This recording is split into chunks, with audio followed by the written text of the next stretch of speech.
gloria en esta oportunidad que nos ha dado de estar en esta convivencia fraternal. En tu nombre estamos delante de tu presencia. Estamos invocando tu santo nombre, Padre eterno, Padre de gloria. Llénanos de tu presencia, llénanos de tu gloria, Señor. Ilumina nuestro entendimiento para poder entender todas las cosas que vamos a hablar en esta tarde. Te glorificamos y te bendecimos, Señor.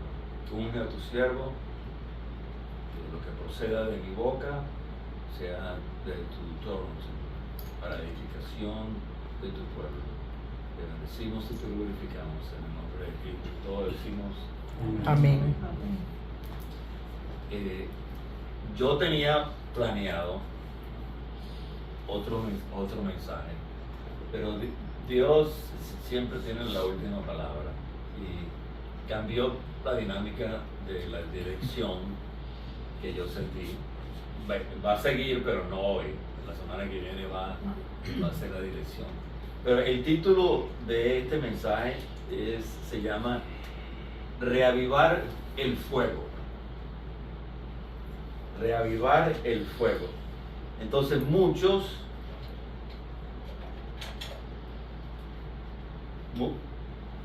padecemos en esta vida. Pasamos por mares y tormentas, pasamos por altos y bajos, pasamos por la cima en nuestros logros y también pasamos por los valles. Otras veces pasamos por el desierto, cuando no se cumplen nuestros sueños, cuando los planes que estábamos formulando no se ceden, perdemos nuestros seres queridos y muchas de estas adversidades remueven el piso. Algunos usamos diferentes maneras como enfrentarnos a estas adversidades. Unos caen en desilusiones, otros en depresión, etcétera, etcétera. Y la pregunta es muy fácil: ¿cómo saber enfrentar a estas adversidades?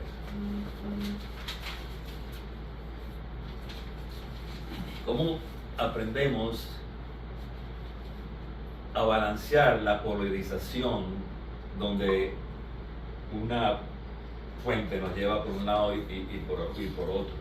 ¿Cómo podemos llegar a ese centro donde Cristo quiere que nosotros permanezcamos sin necesidad de estar removidos? Vamos a ver y vamos a estudiar hoy, a raíz de la palabra, de la luz de la palabra, cómo Jesús nos ayuda a vencer esas adversidades, a reavivar el fuego, pero tenemos que saber qué significa reavivar. La palabra reavivar tiene un significativo bastante profundo. Es simple, pero es profundo. Es volver a avivar o avivar intensamente. También significa, hay muchas similaridades con revivificar, revitalizar, reactivar, avivar, vigorizar, reforzar y vivificar.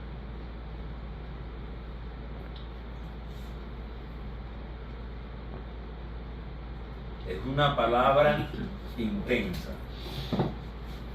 porque nosotros necesitamos en esos momentos un revivamiento. ¿Entienden? El revivamiento es definitiva, consiste en volver a vivir o avivar algo que por algún motivo había perdido su vigor o su energía original.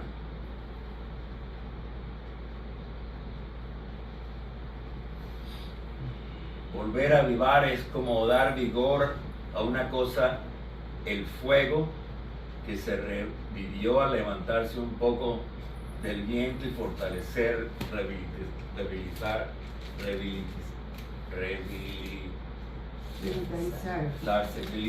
vitalizarse y revivificarse. Ustedes saben cuando hay una leña de fuego con leña, están ahí, entonces empieza a caer, entonces uno tiene que meterle más leña y vuelve otra vez a la vida. Entonces eso más o menos es lo que el Señor está tratando de comunicarnos, que a raíz de las adversidades y de los contratiempos y de los, vamos a decir, tanganazos, podamos Él de una vez reavivarnos. Entonces vamos a abrir la palabra en Lucas capítulo 5. Lucas capítulo 5.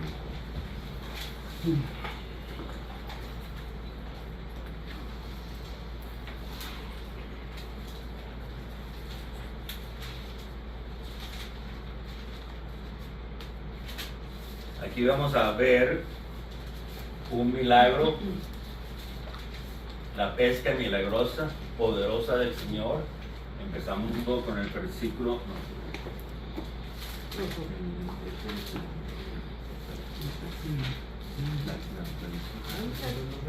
Yo ya la leí. Mira, porque aquí voy. Yo ya eso lo leí. Yo voy por aquí.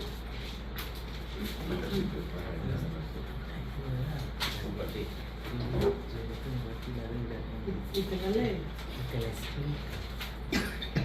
En Lucas capítulo 5 vamos a empezar en el versículo primero.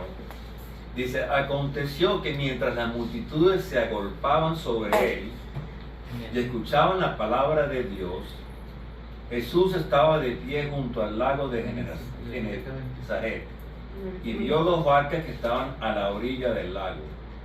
Los pescadores habían salido de ellas y estaban lavando sus redes. Al entrar él en una de las barcas, la cual pertenecía a Simón, pidió a este que le apartara de tierra un poco, se apartara de la tierra un poco, y luego se sentó y enseñaba a las multitudes desde la barca.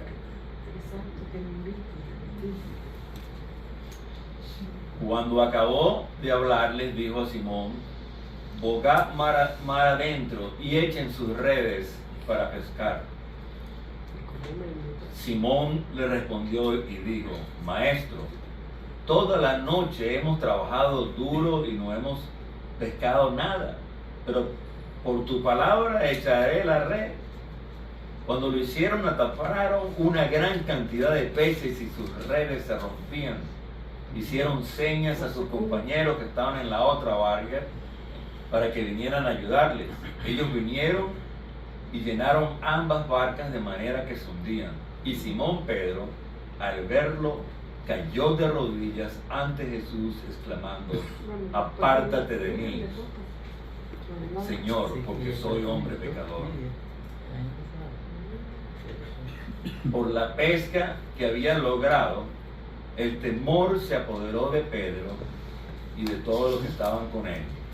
Y de igual manera, Jacobo y Juan, hijo de Zebedeo, que eran socios de Simón, les dijo a Simón: no temas, de aquí en adelante estarás pescando hombres. Poderoso. Ahora, fíjense bien una cosa significativa. En el capítulo 4, antes de este milagro, Jesús ya había pasado y había sanado a la suegra de Pedro. Ven. Y después tuvo Pedro ese encuentro, que su suegra fue sanada, y después ve ese milagro. Él reconoce su naturaleza pecaminosa y dice: apártate de mí, que yo soy un pecador, pero pecador de los pecadores. Yo no soy digno de ti. El Señor no le dijo: no, si eso, tú tienes razón, tú eres verdad, tú eres un pecador. No, Él le dijo: no temas, de ahora en adelante te voy a hacer pescadores de hombres. El versículo, Ese versículo que dice el temor de Pedro se apoderó de su fe, el miedo fue el punto de debilidad que le impidió seguir confiando en Jesús para que le diera el poder de hacer lo imposible. Fíjense, le hace el milagro a la suegra. Bueno, a ver, tú sabes que muchos dicen la suegra, oh my. Le hace el milagro de la suegra. Y después Jesús le dice, tira, vamos a abogar mar adentro, tira la red del otro lado.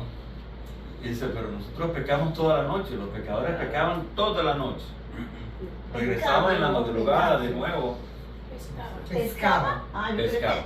Entendí que pecaban toda la noche. Bueno, también es posible que pecaban también. Todo el día también. Todo el día también, quién sabe. Son pescadores. Son pecadores, claro. Son pescadores y son pecadores también. Así mismo lo dijo Pedro. Yo soy el más pecador de todos los pecadores. Ajá. Entonces ese miedo fue el punto de debilidad que le impidió seguir confiando en Jesús para que le diera el poder de hacer y ver lo imposible. Pero él dijo, ok, bueno, yo me voy a, vamos a decir, tragar esto y lo que tú digas, maestro, lo que tú digas yo lo hago. Y tiraron la red y eso fue, hasta los peces se salían de la multitud. Entonces, ¿qué crees tú que pasó en ese momento con Pedro? ¿Qué creen ustedes? Que creyó y ya no era pecador. Que creyó y no era pecador, ¿qué más? Que reconoció que ante el Señor él no era nada, pues que era un simple mortal, un pecador, porque delante de la magnificencia del Señor es imposible no reconocer el poder de Él, lo que es capaz de hacer. Él prácticamente se desnudó delante del Señor. O sea, me agarraste con la mano en la masa, ¿entiendes? Ante ti. Desnudo delante. Y esa es nuestra posición, el reconocer nuestra naturaleza. Y quién es Jesús cuando estamos en su presencia. Pero para que podamos ver lo imposible. Tenemos que pasar de ese punto a ese encuentro con Jesús. Porque ese encuentro con Jesús fue dinámico. ¿Qué más sucedió con él? Lo revivió, lo revitalizó, le dio vigor, le dio, o sea, esto es dinámico, esto es poderoso. Entonces, lo que yo digo es, lo prendió en fuego. ¿Por qué lo prendió en fuego? Hasta tal punto que él dejó de ser pescador y lo siguió. Y dijo, aquí estoy, ¿qué más puedo hacer? Y ahí se emprende una jornada que vemos a un hombre que con muchas fallas, porque tuvo muchas fallas, fue un hombre que Dios lo levantó poderosamente.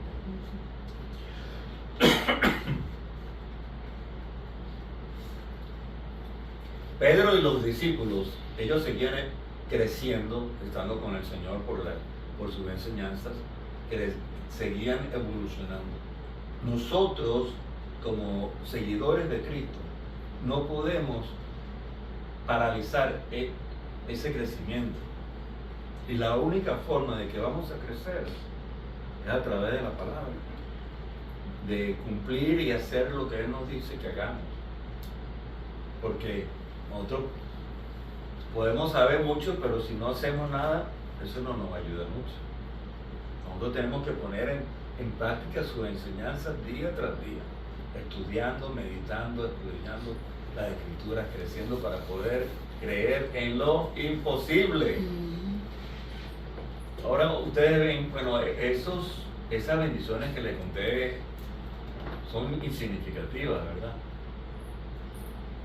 Pero son poderosas. ¿Por qué? Porque uno ve la mano de Dios Y esas son añadiduras a la fe.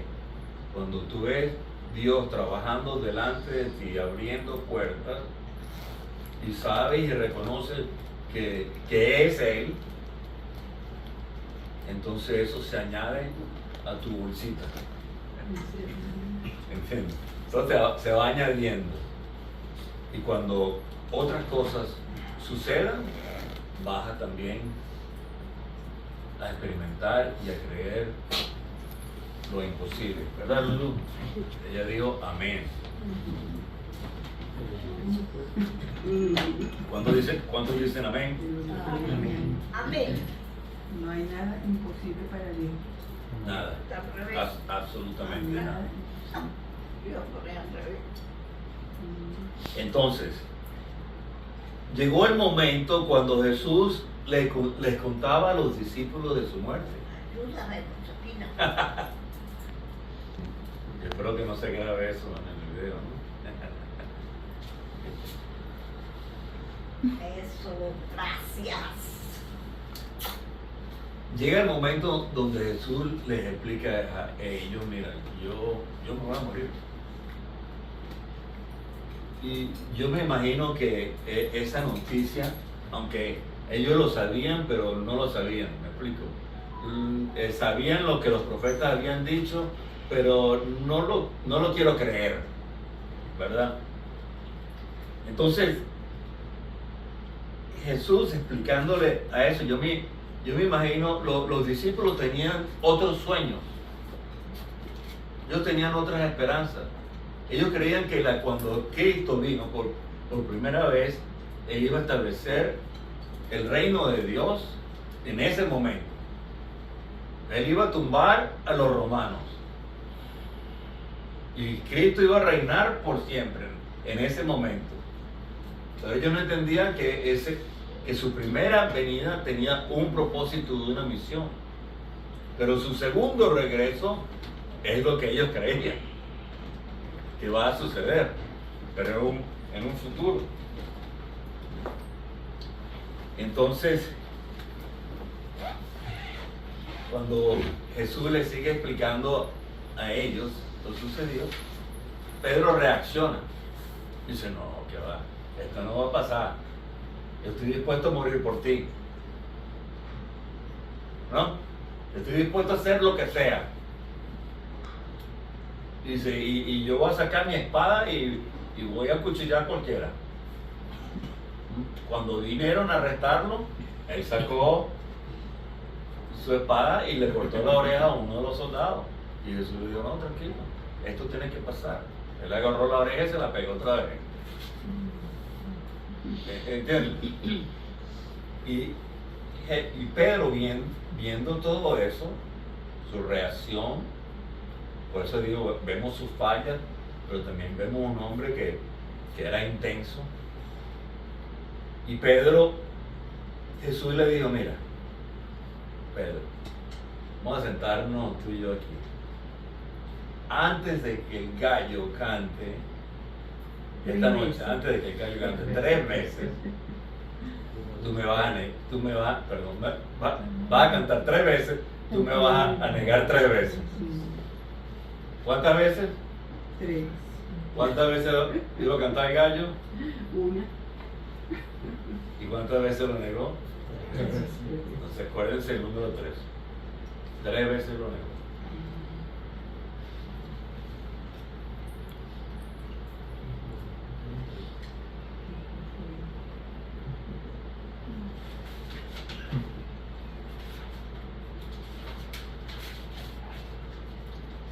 ¿Y qué fue lo que él le dijo Pedro? Que eso no iba a pasar. Ya sabía todo lo que iba a pasar. Pedro le dijo a Jesús que eso no iba a pasar. ¿Porque no creía en él o por qué? No, porque él pensaba que él iba a luchar y morir por él. Él pensaba que iba a defender a Jesús hasta el último momento. Iba a ser fiel. No pensaba que él era el supremo. Que lo iba a negar. No, No lo pensaba. él no pensaba que él iba a lo hacer iba a eso. negar. Él estaba convencido que él iba a luchar esa noche por él. ¿Me explico? Que él iba a ser totalmente fiel. Él La es fiel. fidelidad iba a llegar a un extremo de no poderlo negar. Sí. Resulta que sí. Pues, Eso nos pasa a nosotros. Pero ¿por qué no negó? bueno, pues mira, Ahora te voy a decir una cosa. Ahora bien, ¿Que ¿por no qué? creía en él? No, No, sí, porque la sí, circunstancia. perdón, Tuvo miedo. perdón. Él tuvo miedo, ¿por qué? Pero porque lo iban a matar. Lo iban a agarrar y lo iban a hacer. Esa es la circunstancia, pues. Sí creía en él. Si él O sea, decía, si decía si él que decía, sí, No en ti. correcto. No, si yo lo conozco. Ah, véngase para acá y lo meten también y lo matan. Ah, ya. Es lo que quería, perdonen la vulgaridad, si es vulgar, Defenderse. es salvarse su pellejo. Claro, defenderse. No, es salvarse su pellejo. Él no negó, no, yo no lo conozco. Ahí sí, es como tú. Y ahí salió corriendo. Cuando él se da cuenta, cuando canta y lo negó ya 3 veces, él sale corriendo desesperadamente y él en la palabra dice que él lloró amargamente. Esa palabra llorar amargamente dice que es con un grito, un llanto intenso, gritó y debe haber gritado. Yo me imagino, no dice la palabra que gritó, pero yo me imagino, cónchale, él me lo dijo. Y lo hizo. ¿O por qué lo hice? Cónchale, él me lo dijo. Digo, ¿Y por qué? coño, ¿por qué lo dijo? Bueno, no sé. A lo mejor en esa época no se No. usaba eso. No, no existía. Es una palabra venezolana. Ah, Pero él ya sabía, Jesús ya sabía que él iba a negar 3 veces. correcto, pero es Pedro. Es Pedro, la dinámica es Pedro que oye, que él, yo voy a pelear contigo, yo me voy a morir esta noche, y lo que hizo fue correcto. Pero así es el ser humano. Porque Correcto. se asustó. Ya te iba a decir. Correcto. Eso es el ser humano. El ser humano, Por eso su Cobarde. naturaleza, Su su naturaleza. naturaleza, pero no significa la carne es débil. no significa que él no puede ser transformado y cambiado porque él fue transformado más adelante. No nos vamos a adelantar al precedente de lo que pasó después de Pedro. No vamos a adelantarnos a esos acontecimientos porque después él fue muy radical. Y el momento de su muerte en Roma, él le dijo a los soldados, dice, a mí por favor no me crucifiquen como crucificaron a mi Señor. Yo quiero que ustedes me crucifiquen de patas para arriba o para abajo. Y eso fue lo que le hicieron. Ahí él no tenía miedo. Ahí ya estaba convencido de, bueno, Claro. pasaron como 30 o 60, no, 30 años más o menos.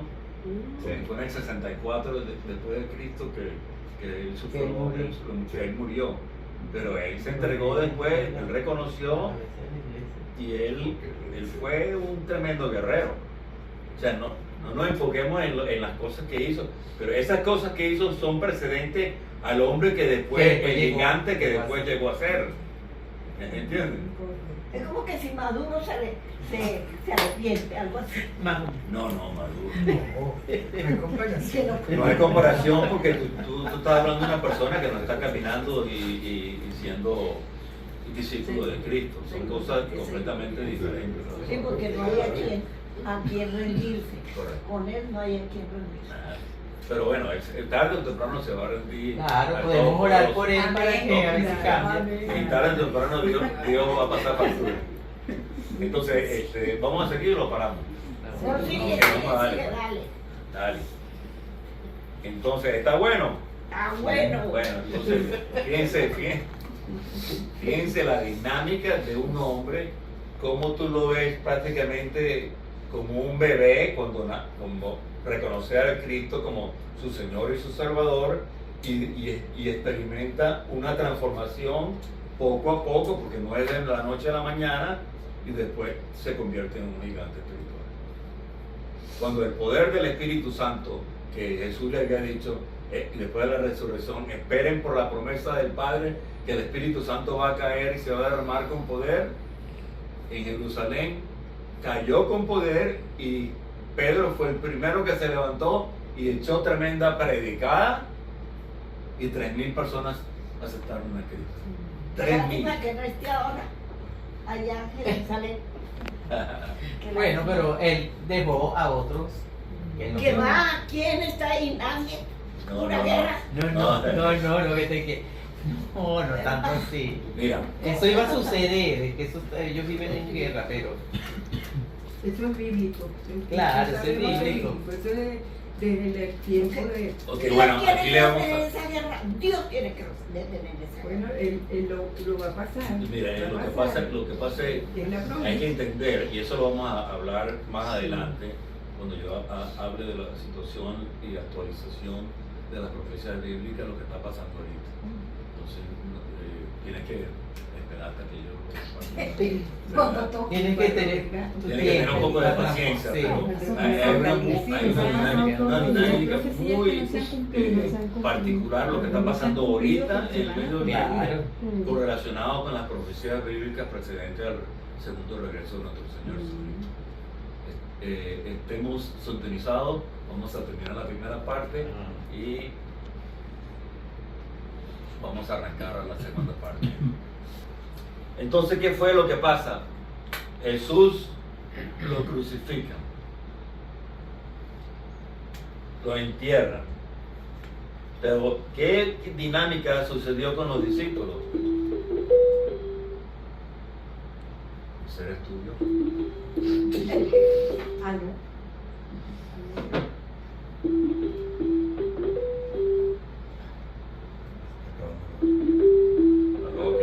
Aló, Dios, ¿qué quieres? Ya se acabó aquí. ¿Se metió ya? Ah, wow. Qué poderoso. Está apagado ya. Bueno. ¿Qué es lo que sucede con los discípulos después que Jesús lo crucifican y quedan prácticamente por 3 días anonadados y atónitos? La ausencia de Jesús.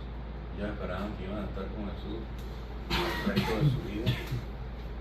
Estaban desilusionados, estaban desesperados.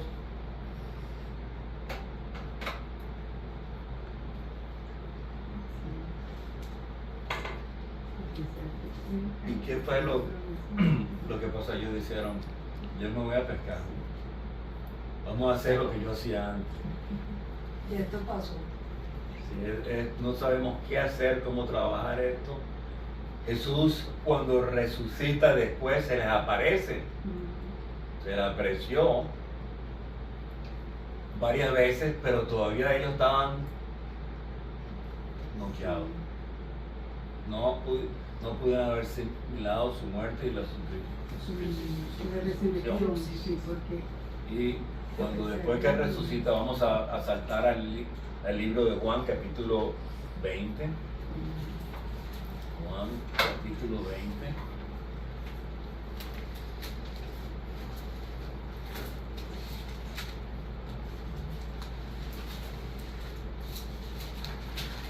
Eso es difícil también, que salta para el 20, que vaya para atrás, que vaya para adelante, porque no todo seguido. Lo que pasa es que Bueno, porque cada discípulo lo cuenta diferente, pues entonces. bueno, lo que pasa es lo siguiente, que como no estamos estudiando un libro en particular, versículo por versículo, clasificándolo capítulo por capítulo, sino estamos hablando de un tema donde se requiere agarrar información de otros libros para que pueda entender la dinámica del mensaje y la profundidad del mensaje. Entonces, por eso quiero saltar a este capítulo, Juan, y va a ser en el versículo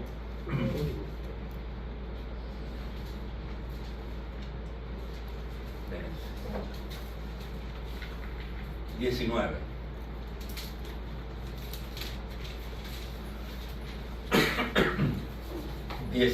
Dice, al anochecer de aquel día, el primero de la semana, estando las puertas cerradas en el lugar donde los discípulos se reunían por miedo a los judíos, Jesús entró y se puso en medio de ellos y les dijo, paz a ustedes. Habiendo dicho esto, le mostró las manos y el costado. Los discípulos se regocijaron cuando vieron al Señor. ¿Qué versículo es? En el versículo 21. No, capítulo 20. 19, 21. No, 20, capítulo 20. Capítulo 20, 19. Empezando con el 19. Estaba leyendo el versículo. Entonces Jesús se les apareció a los discípulos. Obviamente, ¿qué es lo que anda buscando el Señor? Prenderlos en fuego otra vez. Yo sé que está desilusionado, yo sé que no entiende todavía lo que ha pasado, pero confíen en mí, confíen en mí. Entonces le dice, versículo 19 al final, paz sea a ustedes, y habiendo dicho esto, les mostró las manos y el costado. Los discípulos se regocijaron cuando vieron al Señor. Entonces Jesús les dijo otra vez, paz a ustedes. Como me ha enviado el Padre, así también yo los envío a ustedes. Entonces ahí está prácticamente dándole la comisión. Habiendo dicho esto, sopló y les dijo, reciban al Espíritu Santo. A los que remitan los pecados le han sido remitidos, y quienes se los retengan le han sido retenidos. Prácticamente le está diciendo, yo le estoy dando a ustedes la potestad de redimir los pecados de las personas. Entonces en el versículo 24 dice, pero Tomás, llamado Dídimo, uno de los 12, no estaba con ellos cuando vino Jesús. Entonces los otros discípulos decían, hemos visto al Señor. Pero él le dijo, si yo no veo en sus manos la marca de los clavos y se lo meto en mi dedo en la marca de los clavos, y si no meto mi mano en su costado, no creeré jamás. Ya sé Tomás. Pero es entendible. Todos los discípulos lo han visto, pero él no ha visto a Jesús. Entonces le dice, no, yo tengo que meter mis dedos en el costado, yo tengo que tocarlo.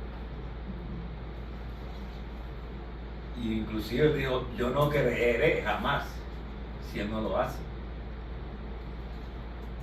Versículo 26 dice, 8 días después sus discípulos estaban adentro otra vez y Tomás estaba con ellos. Y aunque las puertas estaban cerradas, Jesús entró, se puso en medio y dijo, paz a ustedes. Luego dijo a Tomás, pon tu dedo aquí y mira mis manos. Pon aquí tu mano y métela en mi costado, y no seas incrédulo, sino creyente. Entonces cambió su naturaleza de incredulidad a creer de nuevo. Quiero que reviviendo más otra vez su fe. No lo dejó, bueno, tranquilo, tú vete, ya tú no crees, no. Él lo fue a buscar, él lo fue a rescatar. ¿Entiendes? Entonces es interesante que dice que Jesús, todas las puertas estaban cerradas. ¿Cómo entró Jesús? No eres invisible. Espíritu Santo. Él entró por una pared. Así nosotros vamos a hacer cuando tengamos nuestros cuerpos celestiales y espirituales y vivamos de esa naturaleza en el reino del Señor cuando Él venga a establecer su reino sobre la faz de la tierra. O sea, que Nosotros no vamos a tener que abrir la puerta, nosotros podemos pasar tranquilamente. O sea, que Él es indulgente. ¿Cómo es eso? Indulgente. ¿Cómo? ¿Quién sabe qué es indulgencia? Él es indulgente porque le hizo que Tomás le metiera el dedo ahí para que creyera. Y él tenía que... ¿Entiendes? Él sabía lo que Tomás necesitaba para que creyera otra vez. Jesús sabe lo que tú necesitas, que es diferente de lo que necesita Nidalia o Edgar, para que crean en Él. ¿Me explico? Él sabía lo que necesitaba Tomás para que volviera a creer en Él. Y así es Jesús. Es fiel y poderoso. Entonces continuamos adelante. ¿Qué fue lo que dijo después de lo que hizo Tomás? Dijo, Señor mío y Dios mío. Ahí reconoció la naturaleza verídica de Cristo. ¿Qué fue lo que dijo? Divina. Correcto. ¿Qué dijo? Señor mío, Dios mío, Dios mío. Dios. Quiere decir que Jesús es Dios. So, hay que entender, siempre tenemos el espectro que Jesús es el bebé que nació, el niño Jesús, y ahí se quedó como hombre natural. No, Jesús es más allá que un hombre. Él es Dios.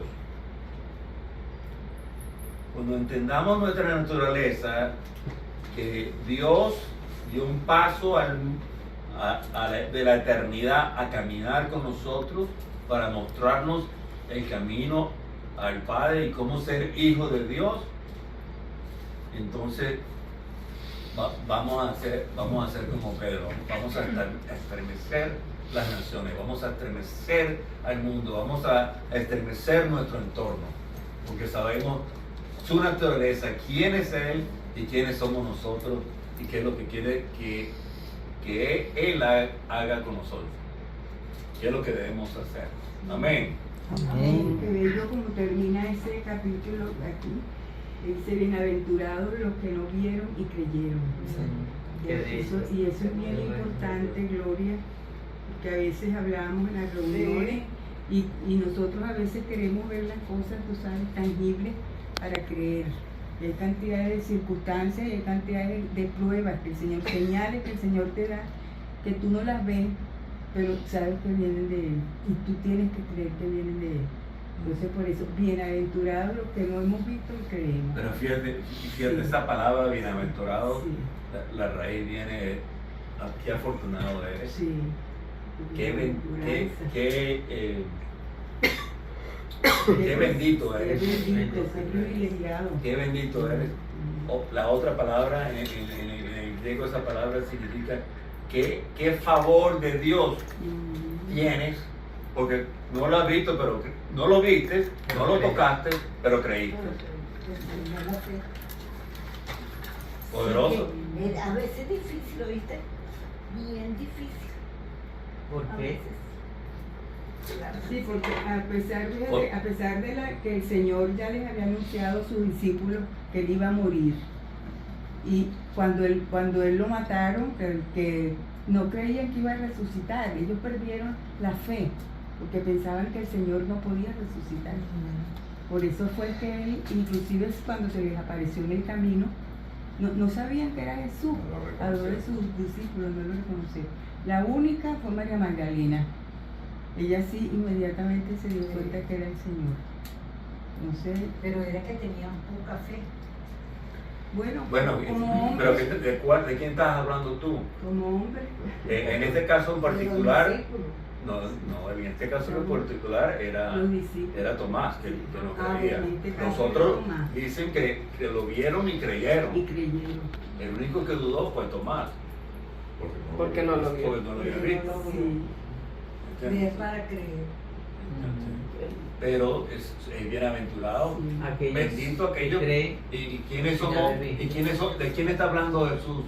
De nosotros, de tú y yo, de todos aquellos que precedieron después de ese momento. Exactamente. Entonces, aleluya. ¿Está bien o seguimos? ¿Paramos? No siga. Ok, vamos a darle al capítulo 21. Y esto es lo que quiero llegar.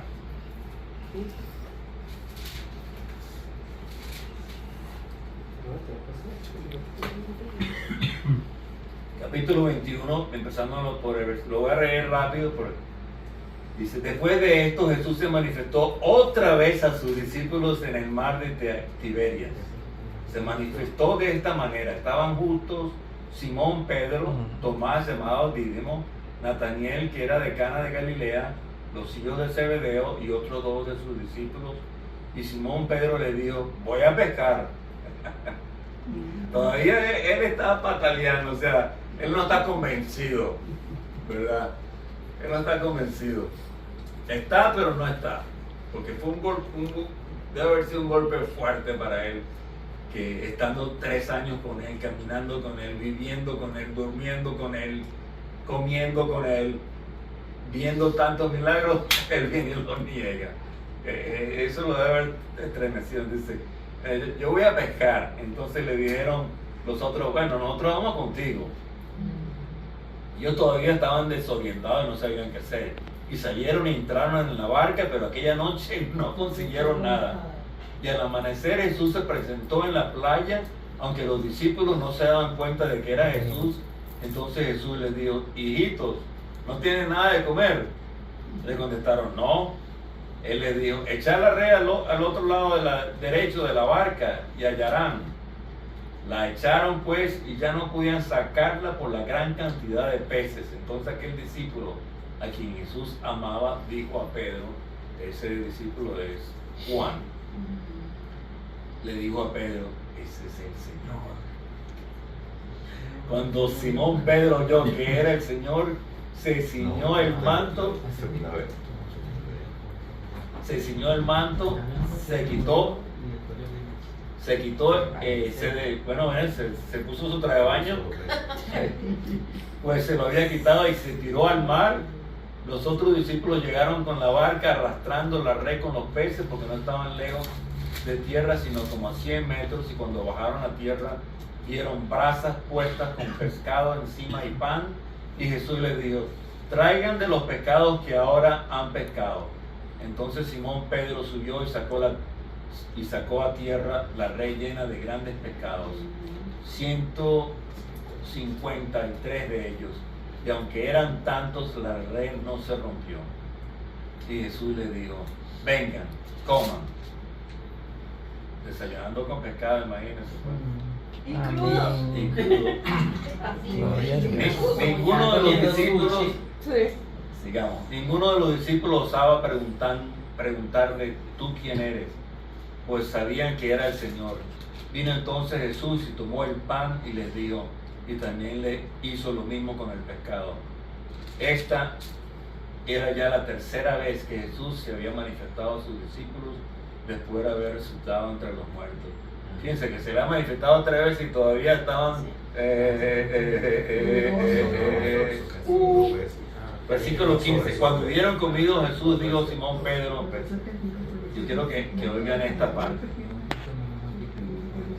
Y le dijo Jesús, Simón, hijo de Jonás, ¿me amas tú más que estos? Espérate. Vuelve a decir. Cuando hubieron comido, Jesús le dijo a Pedro, Simón Pedro, Simón, hijo de Jonás, ¿me amas tú más que estos? Entonces le dijo, sí, Señor, tú sabes que te amo. Jesús le dijo, entonces apacienta mis corderos. Entonces en el versículo 16 le volvió a decir por segunda vez, Simón, hijo de Jonás, ¿me amas? Le contestó, sí, Señor, tú sabes que te amo. Jesús le dijo, pastorea mis ovejas. Versículo 17, le dijo por tercera vez, Simón, hijo de Jonás, ¿me amas? Pedro se entristeció que le dijera por tercera vez, ¿me amas? Y él le dijo, Señor, tú conoces todas las cosas, tú sabes que te amo. Entonces Jesús le dijo, apacienta a mis ovejas.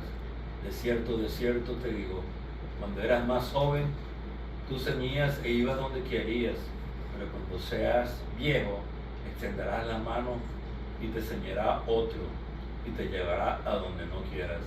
Ya prácticamente le está anticipando lo que le iba a pasar en un futuro. Entonces iba a morir.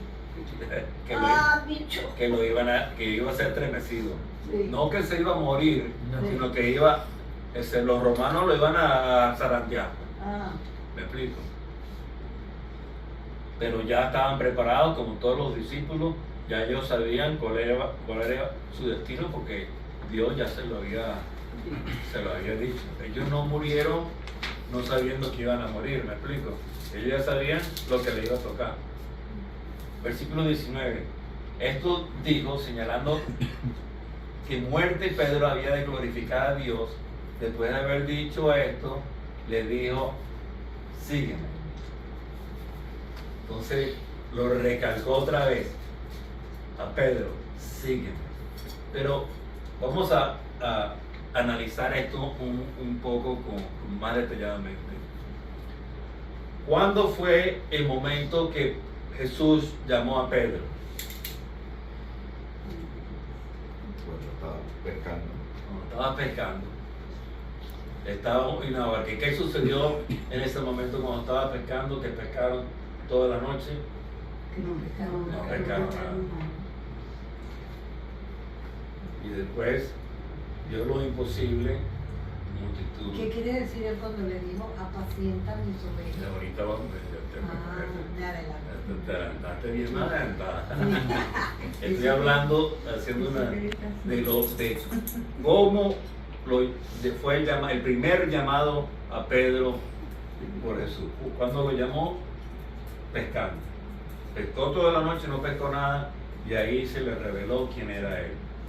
Después, la segunda vez es esta vez.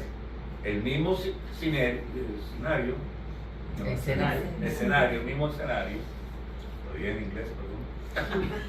El mismo escenario, y lo llama exactamente lo mismo. ¿Por qué?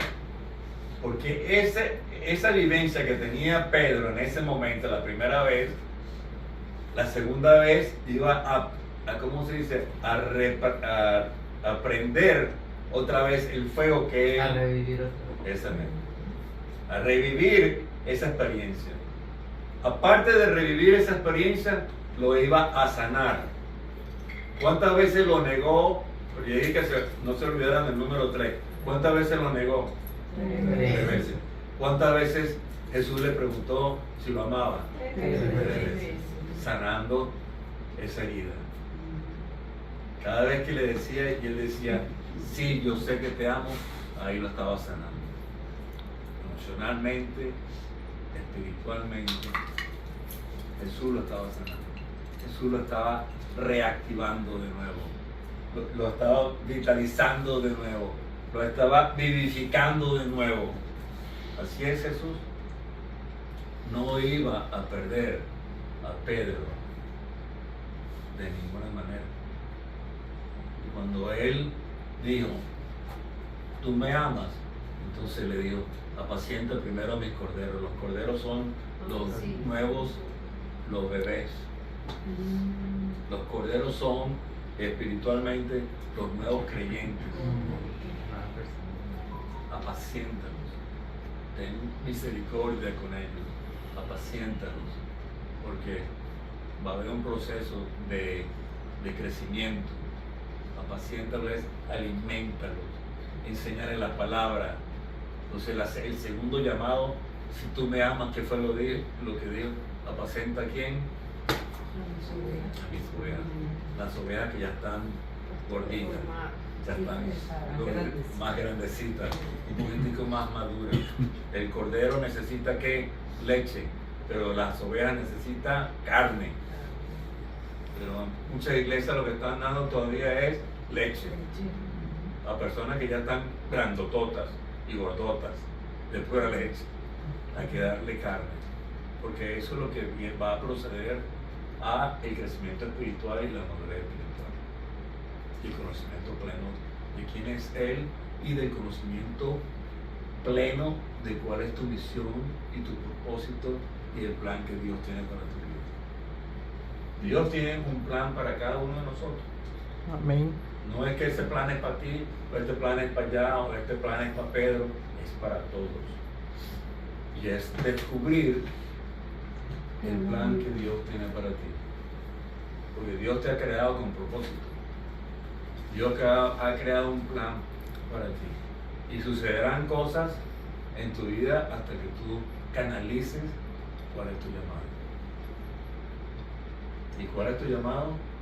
Es que apacientes a los corderos, pastoreas a las ovejas y alimentas. En la tercera era alimenta Entonces hay que saber la palabra, hay que conocer la palabra para poder alimentar a las ovejas, para poder alimentar a los corderos. Amén. Amén. Pregunta.